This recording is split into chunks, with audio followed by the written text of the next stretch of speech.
Yeah, well, it's great to be here. If we haven't yet met, my name is Joel. It's an absolute joy and a delight and a pleasure to be able to speak this morning. I really appreciate being able to. And I just wanted to ask this question as we get ready to jump in. I don't know, have you ever read a book or watched a movie, but that's something that just opened your eyes, made you think a bit differently? And I remember, for me, when I was younger, there was this book that I read. And I must have been, I can't really remember, but I know that I first read it when it was a comic book that I read, because there was a comic book version, and I read it as a comic book. So I was quite young. I must have been probably 10 to 12 years old when I read this book. And then I found out that there was actual like a paperback version of it, like an actual printed version. It wasn't just a comic book. And the book that I read, what happened was by the end of it, it had just sort of opened my eyes into a way that I hadn't sort of seen the world maybe and experienced stuff. And the book was The Hiding Place. I don't know if you know the story, The Hiding Place by Corrie ten Boom.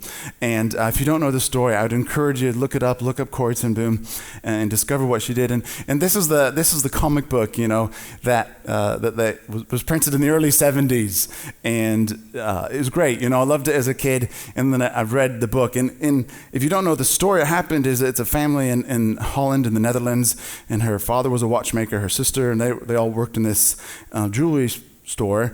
And essentially, they World War II kicked off. They were part of the Dutch Revolution, the underground sort of Dutch resistance, if you like. And they became a place that they harbored and cared for the Jews who were hiding from the Nazis at the time. They were not a Jewish family. They were a Dutch family. They were a Dutch family. They just felt it was wrong. And so this was her bedroom, and they created a hiding place. And there's the wardrobe there. You can see it on the picture, and there's the actual opening, and then the place you can go behind into this hiding place. And the Diary of Anne Frank, of course, is another very popular story of the time in the Netherlands. And here's another story of something very similar that happened, but they did it entirely because of their own faith. They believed they should create this hiding place. And long story short, I know I'm giving you a spoiler now, they eventually were found out and arrested and sent off to concentration camps, and most of her family died there. And her story wasn't even discovered or didn't start to be being told until she was in her early 70s. So some of you still have a chance to tell your story. Not too late, yeah. And she served and died, and she was in her early 90s. So anyway, I've been there twice. So I've been there, and then a couple years ago, just before lockdown, believe it or not, that was 4 years ago, believe that experience. Now here we are outside the Corrie ten Boom house. My children were all nearly the height of my wife. Now they're more like the height of me. And then there we are. The next photograph shows us inside the very room. And you can see us, there we are, experiencing firsthand this story, this experience. And what she writes about in this book, and what's so incredibly challenging about it is her older sister, who ended up, was the one that was encouraging her, because her older sister told her that love is always stronger than hate. If Jesus forgave me, I can forgive them. The ones that had me in a prison in rags doing, manual labor for a machine that was hell-bent on destroying humanity itself. She's saying we are here to serve and to forgive, and all of these crazy, impossible ideas. And so as a young child, maybe 11 or 12, reading a book which opens your eyes to the horrors of humanity, because at some point as children, we all grow up. And it stops being unicorns and butterflies and lovely rainbows. And at some point, we all grow up. And we all discover that life's a bit harder than we had ever wanted it to be. But there's hope in the midst. And this book opened my eyes. It was someone's story. It was her recollection, it was her perception. And she remembered as an old lady the experiences that she went through as a family. And as a child, I had as an adult, I can't get my glasses on. There we go. Yes, my ears moved in the night. I don't know. It must have been this loss of sleep, right? Oh, there it is. Right, there we go. But as a child, it was wide-eyed wonder as my mind was opened, as I learned more things. And I don't know if maybe you've had those experiences in life. I hope you have had some of those experiences. And over the last sort of 6 weeks, I'm wrapping up the series today. Over the last 6 weeks, we've been also doing a series on a book. And this book's actually much smaller than Corrie ten Boom's book. And if you don't have a copy of this book, we have plenty of copies at the back. I'd encourage you to get one. This is the book of Luke. It's the account that was written about Luke's investigation of the life of Jesus. And we've been digging into that this whole sort of 6 weeks and going through it. And I want you to make sure that you get a copy. If you've got one, make sure you get one for somebody else if you want to pass it on. If you're watching online, if you'd like us to send you one, please send us a direct message. I know a few people have been in touch, and we've gotten some of these distributed. So we've got these available for you, this book that I hope with wide-eyed wonder we can read. And we know at the beginning of the book, we talked about this, so a quick summary. The beginning of the book, talking like my in-laws now. Beginning of the book, he tells us this. He says, many have undertaken to draw up an account of the things that have been fulfilled among us, just as they were handed down to us by those who were from the first. They were eyewitnesses and servants of the Lord. He's given us his introduction to the book, and he carries on, and he says, with this in mind, that this is everything that's been going on, since I myself have carefully investigated everything from the beginning.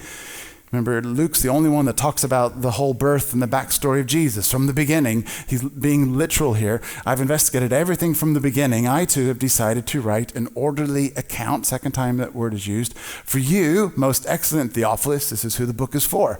Most excellent Theophilus, so that you may know the certainty of the things that you have been taught. And one thing that's really important to remember is Luke is not writing to argue the case of Jesus. Luke is not writing to say, oh, Jesus really was a real person who really lived. That's not his goal. He says, I'm writing about something that we already all know about. All of these witnesses and other people have undertaken to do accounts. He's not writing to say, I'm trying to prove that Jesus really lived. That's an assumption. People already know he really lived. They're still around. They still know that he was a real person. What he's trying to do is give us an orderly account. And we talked about that a couple of weeks ago. An orderly account's like a report. And to be an orderly, proper account, you look at the things someone did and somebody said. Remember? So a quick summation of that. And he's not writing the Bible. Luke is not writing the Bible. He's writing a book. His book. For Theophilus, he's writing a book which is actually a report. More than a book, if you like. It's more of a report. It's more of an account about the life of Jesus. And the Bible wasn't put together. The Bible that we have, or the Bible that you might have heard of if you don't have one, the Bible wasn't put together until 300 years after Jesus. It wasn't a Bible at this time. So this is Luke writing a report. See, Luke wasn't trying to get on the New York Times bestseller list. Luke wasn't trying to become a popular author that gets invited to Jimmy Kimmel and sits down and has interviews and talks about his newest material. He wasn't writing his book trying to get fans. He was certainly not writing hoping it would one day be made into a movie, that this would be the thing I could finally give up my day job and do the thing I love. Once I become an author, I'm published and everybody likes me and all that kind of, he's not writing that. He certainly had no idea that the things he was writing would be talked about thousands of years later. He did not know that the things he was writing would be remembered, that the stories he recorded would be known as the greatest stories Jesus ever told. Luke is the one who tells us about the Good Samaritan and the prodigal son. There's stuff that only he wrote about. He never thought that he would be memorized and that children all around the world, when they do the Christmas play, would stand there and recite his narrative of the birth of Jesus. He wasn't doing that. That was never on his list. And sometimes I think it's important for us to remember the context of why something was written. Because it was written for one person named Theophilus, so this Theophilus could have a report. Written to a friend. Theophilus, let me tell you. Let me investigate it. Let me give you the details about what's been going on. And he researched it. And it's kind of like saying to his friend, he's like, Theophilus, you've heard the rumors. You've heard bits and pieces here and there, and maybe you've heard a little bit about this Jesus, and you're not really sure how do you separate fact from fiction, or what do you want to know? Let me research it for you. Let me investigate it for you. Let me provide this report for you. You see, they didn't doubt that he's a real person in a real place, but they wanted to know what it really meant for their lives, and that's why you needed a full report. And, it's kind of like maybe Theophilus didn't want just wishful thinking. Maybe Theophilus didn't want just well, I hope everything I'd heard about is really true. Maybe he wanted something a bit more substantial, And so Luke says, I've interviewed the eyewitnesses. I've spoken to people. I've got the information. I've researched it. And then, and it's like in these last few weeks, we've just been looking at what Jesus did and what he said, and we've just been getting into it. And now 6 weeks later, imagine you're Theophilus and you've been reading the book that Luke's written. Maybe you didn't take 6 weeks to read it because you read a bit faster than Theophilus does. But anyway, it's taken him 6 weeks to now get to the end of the book, right? And we're getting near the end of the story. And at the end of the story, Jesus has been arrested. One of his closest friends stabbed him in the back, turned him in. The ones he thought were with him had scattered and left him and run away. The Jewish leaders had been conspiring and plotting and planning, how can we get this guy? How can we how can we put an end to all of this stuff? Jesus was put on trial by the Jewish leaders. They sort of beat him up, they torture him, whip him, and stuff like that. And then he gets handed over to the Romans, the sort of local militia of sorts, if you like. Politically, the Romans did the dirty work that the Jewish leaders couldn't do to get their hands bloody, if you like, but so it was a little power system going on there. And then they eventually put him to death, and he's tortured and beaten again, and then he's crucified publicly on the cross, And it's like everything stopped. Everything just finished. And Luke describes it like this. He talks about when it happens, it says, it was about noon and darkness covered the land until 3 p.m, for the sun had stopped shining. The curtain in the temple was torn in two, and Jesus cried out in a loud voice, "Father, into your hands I give you my spirit." And he breathes his last. And that's how Luke records his final moments. And this should have been the end of the story. It should have been where the author then writes to Theophilus about, let me just give you a few sort of closing paragraphs to sum up the story. He should have been writing about how the Jewish leaders were celebrating that they'd finally put a stop to this little upstart. They publicly tortured and killed their leader. Crucifixion was a public deterrent. That's why you did it. And they did it. And they got it done.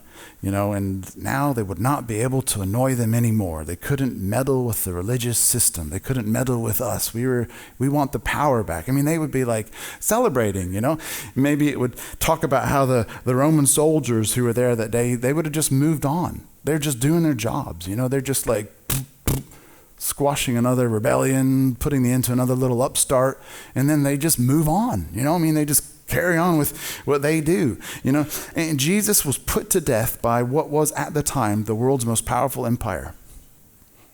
The gears of the Roman Empire crushed Jesus, and by all accounts should have crushed the whole movement.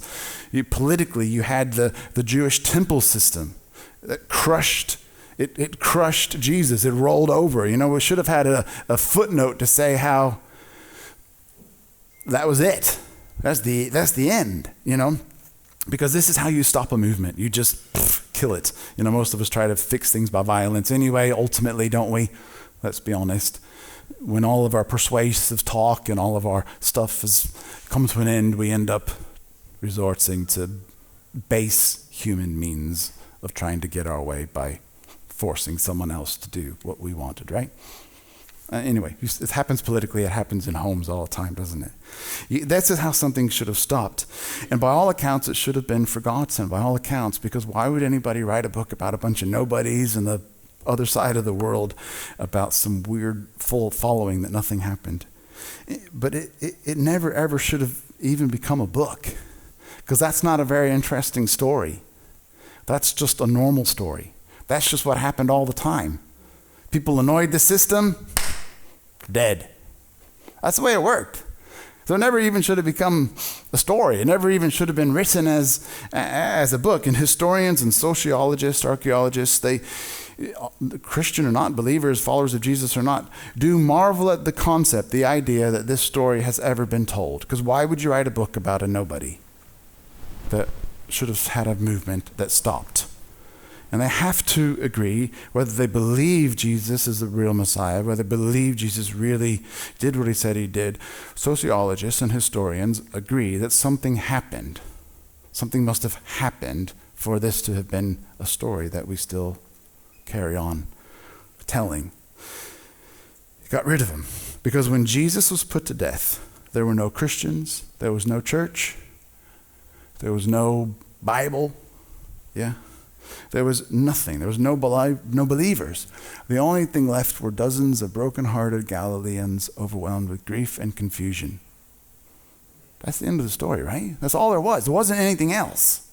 That was the end of the story. But for some reason, we have a book that was written because somebody named Theophilus wanted a bit more information. He wanted to know, Luke, you're a doctor, you research, you find out. Let's discover what's happened. Give me a full report. And so he wrote it, And imagine that instead of this book being written for Theophilus, it was written for you. And you're reading it, and instead of it saying, most excellent Theophilus at the beginning, it's your name there. Hey, I've given you this report so that you can know the certainty of the things that you have been taught. And now you're coming to the end of the story. Your thought, what's going on? Everybody thought it was over. You're reading it. His followers thought it was over. He was dead for good. They'd seen him die. Their hopes are dashed. That's over. The dreams are destroyed, right? They're devastated. They're hiding out in fear. They're terrified for their lives. And Luke sort of starts recording what happens. And he says this, there's a man named Joseph. And this guy, Joseph, what he did was he was a member of the council. He was a good and upright man. And he'd not consented to their decision, essentially, to put Jesus to death. But he came from the Judean town of Arimathea. And going to Pilate, he asked for Jesus' body. And he took it down and he wrapped it in linen and placed it in a tomb cut into the rock in which no one had been laid. It was preparation day and Sabbath was about to begin. So if we just pause there and remind ourselves that Luke is just doing one thing, right? He's not trying to prove Jesus. He's trying to give us an accurate report. So if you're being interviewed by the police, correct me if I'm wrong, if you're being interviewed by the police, you want to know things like names, occupations, timings, dates, addresses. And what Luke does is he says, there's this guy, his name is Joseph. You want to know what his job is? He's a member of the council. Oh, by the way, he's from a place called Arimathea, which is a town in Judea. He's given you names, occupations, he's given you places. He's then given us times. He's telling us circumstances. It was put in a tomb. It was a brand new tomb. It's not a public tomb. It's a tomb that hadn't been used. This is the location. This is where the body has been laid. And by the way, it was done on this day, which was the preparation day, and Sabbath was the next. See, if you're giving someone an accurate report, you give the details. If you're not just giving an accurate report, you'd say, oh, there was this guy that collected the body. He put him somewhere. I'm not sure. He put him somewhere. But what Luke does, and you begin to notice, when you begin to read his book with the filter of understanding, it's a full, accurate report. He's trying to give us a full report. This is a perfect example of what he does often. He goes through details like this, and he carries on telling us what's going on. It says the women, on the first day of the week, the women who had come, verse before that, the women who come from Jesus with Galilee, they followed Joseph where the tomb was. They saw where the body was, and they went home and prepared spices and perfumes, but they rested on the Sabbath because that was the commandment, that was the law. And then Joseph knows he's dead. Joseph put a dead body in a tomb. You don't do that for someone who's not dead. And he put someone who's dead. The women know he's dead. They're getting spices ready. So this is just filling out the picture, so they know what's going on. And then as you're reading it, you're kind of thinking like, hey, yeah, these are the footnotes of the story. Isn't it? I mean, he's just wrapped up the story here. This is like where it would then be like the end. Happily ever after. Have a great time. Thanks for employing me to write the book, Theophilus. Cheers. You know, I mean, this would be the end of the report, right? However, there's another chapter. He carries on. Luke 24 says, on the first day of the week, the women, early in the morning, the women took the spices they'd prepared and they went to the tomb. They found the stone rolled away, but when they entered, they did not find the body of Jesus. They're looking for a body. They expected a body. So they didn't see a body. So what do? Do they like, woo? Do they jump and like call all their friends and like shoot fireworks off and stuff? No, it says, wow, they're not sure what's going on. So he carries on, and what he writes to say is they were wondering what in the world was going on. Yeah. While they're there wondering, confused, uncertain, it means at a loss. It means full of doubt. Okay, if you look up the word that they use in the Greek there, wondering does not mean, It means at a total loss. So while they were at a total loss, while they were confused and full of doubt, that's what the word means, suddenly 2 men in clothes that gleamed like lightning stood before them. In their fright, yes, because that is freaky, right? In their fright, the women bowed down, and the men said to them, hey, why are you looking for the living among the dead? He is not here. They carry on speaking to the women. He has risen. Remember, he told you about this. He told you when he was with you in Galilee, the Son of Man must be delivered into the hands of sinners, be crucified, and on the third day be raised again. And they then remembered his words. So these grief-stricken, tired women, because remember, Luke already tells us they were there till the end. They watched where Joseph put the body, and then they wanted to prepare spices, and they have to rest because it's the Sabbath. And then they're going to the next day to prepare the body. These tired, worn out, grief-stricken women, because when Jesus was crucified on the Friday, it was only 24 hours later, and 24 hours before, they'd been having a meal together, remember? 24 hours earlier, they've been hanging out, they've been spending time. It was the Last Suppers when he washed the disciples' feet. All this happened 24 hours. And then when 24 hours later, he's put to death, everything is over. It's just changed within 24 hours. I mean, this is the epitome of a car crash in your life. You know, when you're driving along somewhere and something totally unexpected hits you, where the day before you had no idea what was going to happen in your lives, and the following day something happens and it changes. You know, you lose your job, you get a diagnosis, you get a phone call from a doctor, you find a lump, you know, your partner says, that's it, I'm leaving you after how many years, you know, I don't know. You're about to have a baby and you find out that there's no heartbeat. You know, it's one of those moments where something changes in an instant. And this is what it is for them. And these emotionally worn out, tired, grief-stricken, delirious, confused women, because that's what they were, that's what they would have been feeling. They're running back to the disciples. And when they come back to the tomb, when they come back from the tomb, it tells this, as Luke writes, this is what happened. So these women come back and they tell all these things to the 11 and all the others. There's only 11 because why? Somebody named Judas killed Jesus because he betrayed him, right? And he took his own life. You don't take your own life if you don't think you really hurt somebody, right? I mean, if Judas was in on a big hoax, why in the world did he decide to kill himself?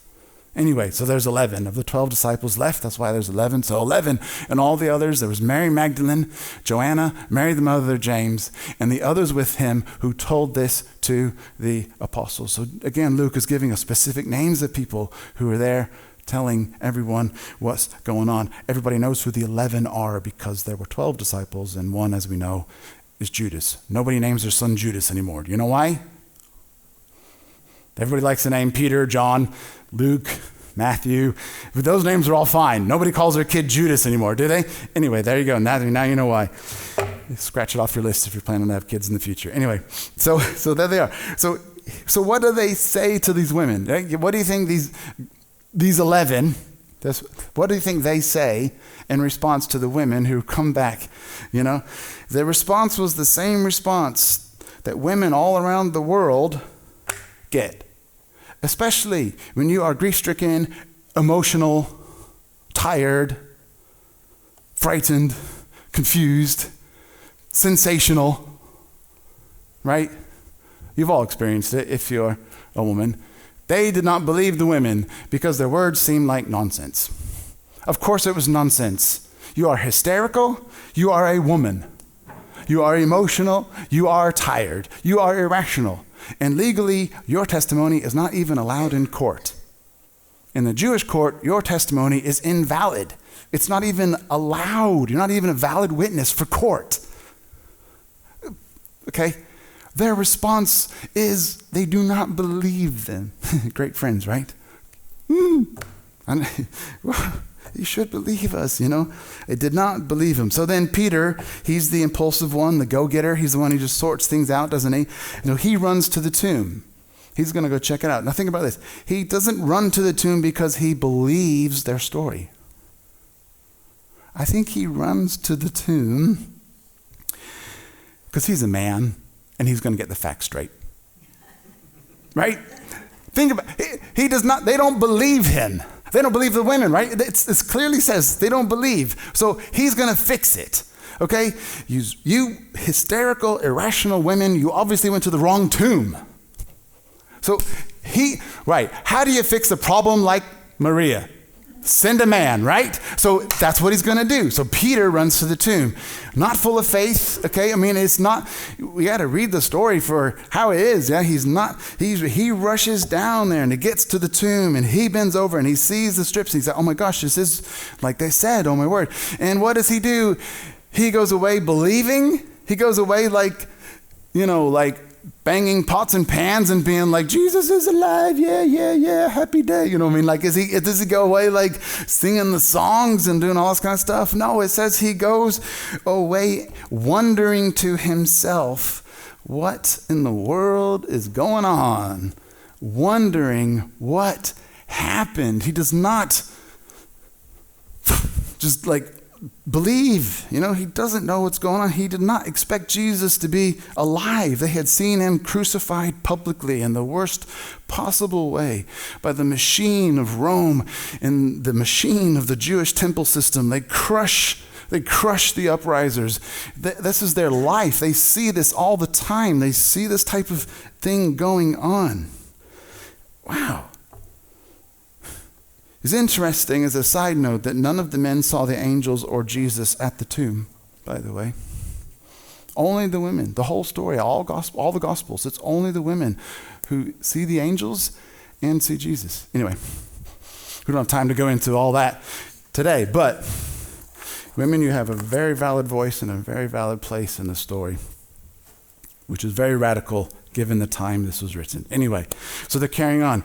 And so he doesn't know what's going on. He comes back and it says that while they're talking about this, so he's there while they're talking about everything that's been going on, they're talking about this. All of a sudden, Jesus stood among them and he says, peace be unto you. What is their reaction? Again, do they shoot off fireworks and start taking selfies, oh, he's back. Can't hold him down. Smile, Jesus. It wasn't, right? They're not having a party. He says, hey, peace be unto you. And it says they freak out, right? They were startled. They thought they'd seen a ghost. You only think you see a ghost if someone has died. They still think he had died. He was dead. He was gone. They thinking they're seeing the ghost. They didn't expect this. So maybe they're just seeing some sort of hallucinatory vision because they're all tired. They're all worn out. Their emotions. A couple days ago, they thought this is it. I'm sitting on top of the world. We're going to take over everything. We're going to go for it. We're finally here. We've had the triumphant entry. We are on a high. Like Jesus is the Messiah. It's going to overthrow this incredibly terrible Roman Empire. And he's going to overthrow this hideous Jewish temple system. And here it is. We're going to do it. We're going to ride on as champions into the city, and then bang, it's over.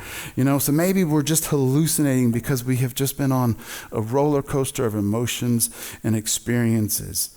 They didn't expect it. And Jesus knew that they didn't believe what they were seeing with their own eyes. And so Jesus says to them, you stupid idiots. No, sorry. He says, why are you troubled? And why do you have doubt in your mind? There's that word again. It was used earlier for Peter when he ran to the tomb. Why are there doubts in your mind?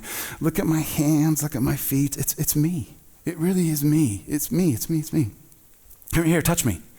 Here, touch me and see. He says to them, touch me.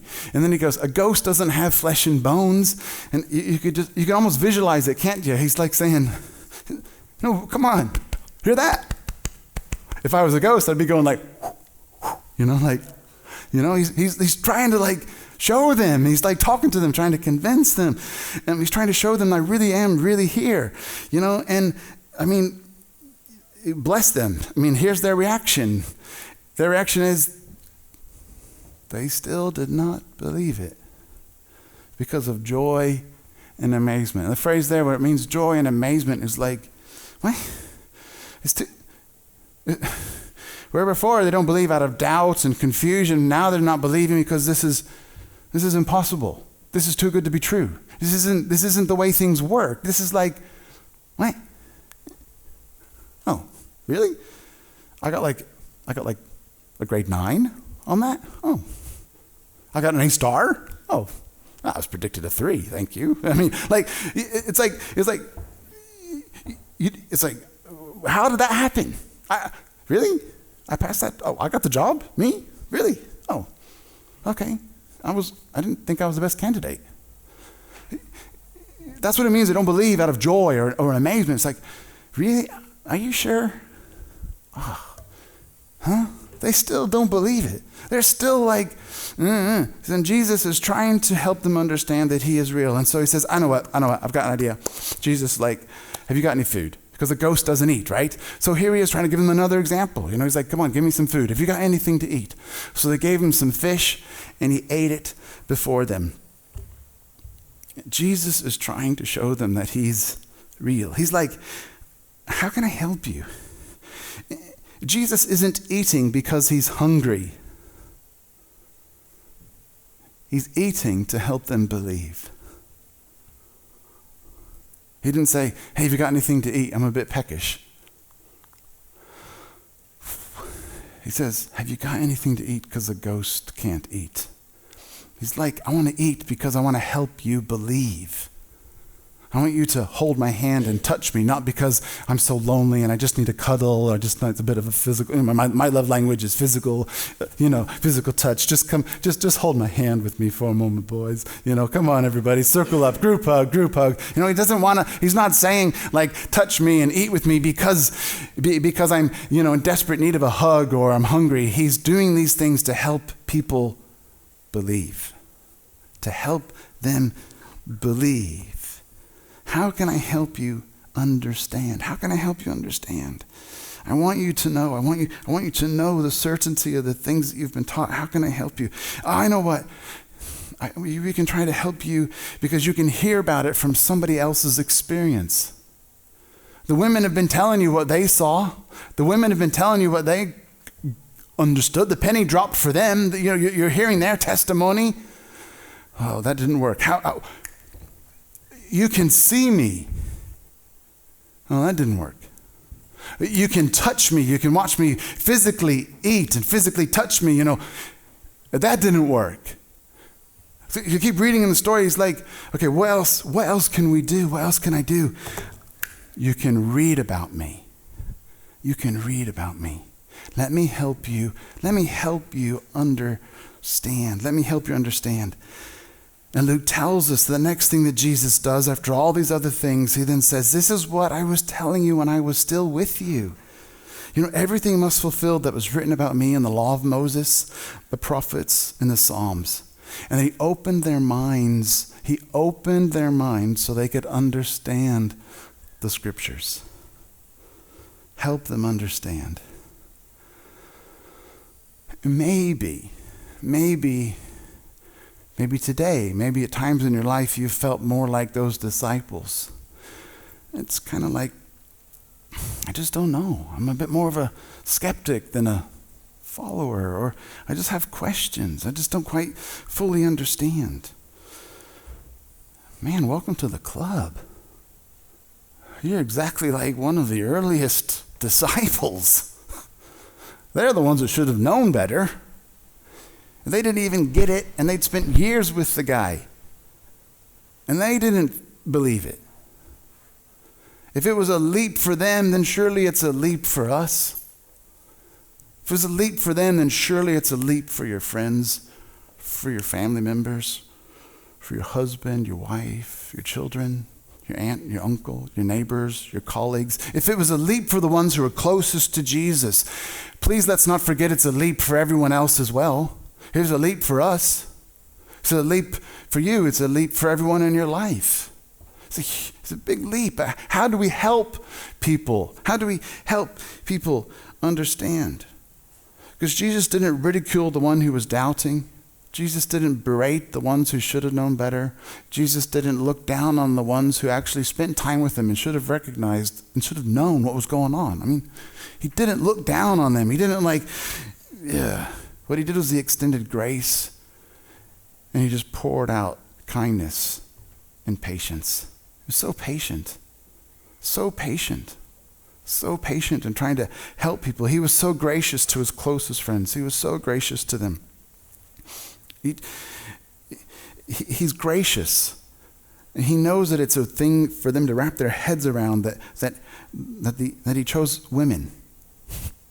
He chose women to be the first witnesses. I know it's a big thing to get your head around, because it's not the way things have been done, but I'm not going to do things the way that they've always been done. I know it's a big thing for you to get your head around, because it's not the way we do things. It's not the system. It's not how things have always been done. And all of a sudden, I know it's the thing to get your head around, but Jesus doesn't tell them off for missing it. Jesus just gently and graciously and kindly and with patience just continues to meet them where they're at. He continues to meet them where they're at. And he never once gets angry. And now we have in our hands a book written thousands of years ago by a man who carefully investigated and gave us an account of what happened. We have a record of it. A book that years later would actually be regarded as scripture. A book that years later would actually be added to the library called the Bible. A book that was written to one man in one part of the world, one person in one place to learn about Jesus, is now used for all people everywhere to learn about Jesus. That which was an isolated piece is now part of a bigger story. And we have it in our hands today. You have it in your hands. And see, we can't see Jesus the way they did.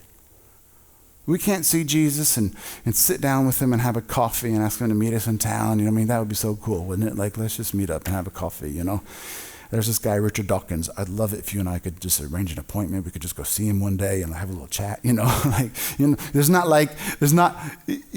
is not here. It'd be cool if he was, but he's not, right? He's not here in the flesh. You cannot sit down with the man and have a meal and chat. You can't put your arm on his shoulder. You can't have a cry and be held. Jesus isn't here in the flesh.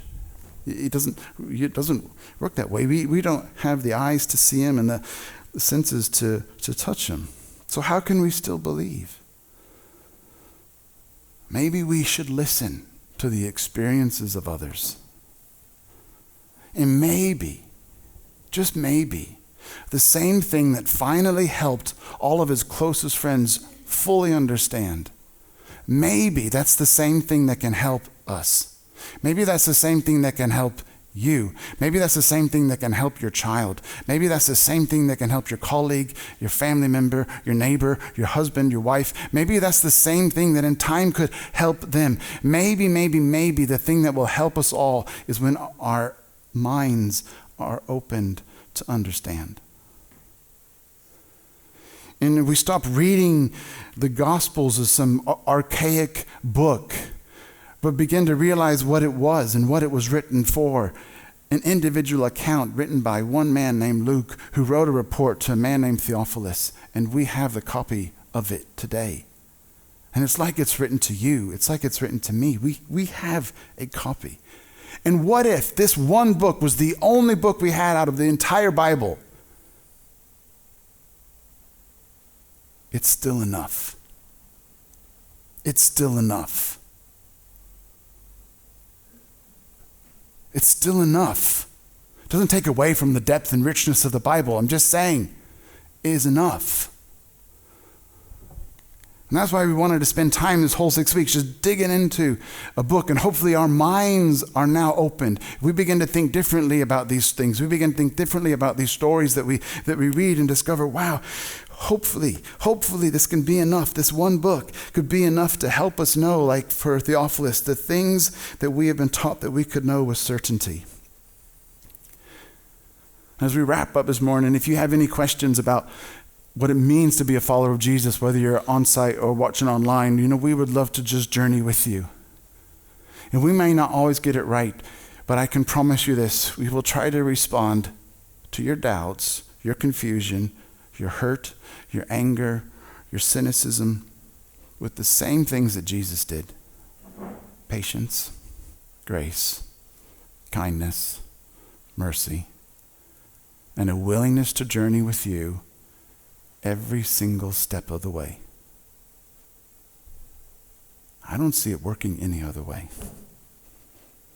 If that's how he did it for them, then I think that's how we should treat others. I could be wrong, but if it worked for Jesus, I'm willing to say that's how we should try to do it as well. So if you're here this morning and you're already a follower of Jesus, can I implore you to be inspired again by a little book? Read it again. You've got it. We want to give everybody copies. Please take a copy. Read it on the train. Read it. Just learn more. Read more. Discover more. And pray that your understanding can be opened. And if you're a follower of Jesus, I want to challenge you. When others in your life do not believe, and they're full of doubt and confusion, and maybe even vehement in their opposition, maybe even screaming for blood, that we respond the way Jesus did. Father, forgive them. They just don't know. They don't know yet. They just don't know. Can we be followers of Jesus who respond to people with kindness and grace and journey with people wherever they are? That's my hope. That's my prayer. And if you're here this morning and you're not yet a follower of Jesus, I want you to know that Jesus loves you incredibly much, so much so that he gave his life for you. And it sounds crazy and unbelievable, and you're right, because so many people didn't believe it at the time either. You're right, it's totally unbelievable. We've just looked at how unbelievable it was, even to those who should have known differently. But in time, I believe you can discover that it's true, and it's the greatest message you can ever discover. It's the book you can read that will open your mind and open your understanding. We're nearing the end. If you have any questions, chat to me afterwards, please. But can I just pray for you before we go? God, thank you so much for who you are. Jesus, it's your kindness that leads us to repentance. It's your kindness that actually causes us to think differently and live differently. Thank you that you invite us to learn more about you, to discover more about you, and thank you that you journey with us every single step of the way. No matter where we are, no matter what position we're in, whether we're full of faith or full of doubt, you journey with us. Thank you. And God, I just pray for everyone here this morning that you would encourage them and enrich them. Whatever they have going on in their own personal lives right now, wherever they feel on this roller coaster of life, I just ask that you would be with them. Help them to know that you journey with us every step of the way. Thank you that you've given your Son to reconcile us to you, a gift that is so unbelievable, so unexpected. And we thank you so much for it. In your wonderful, incredible name we pray. Amen.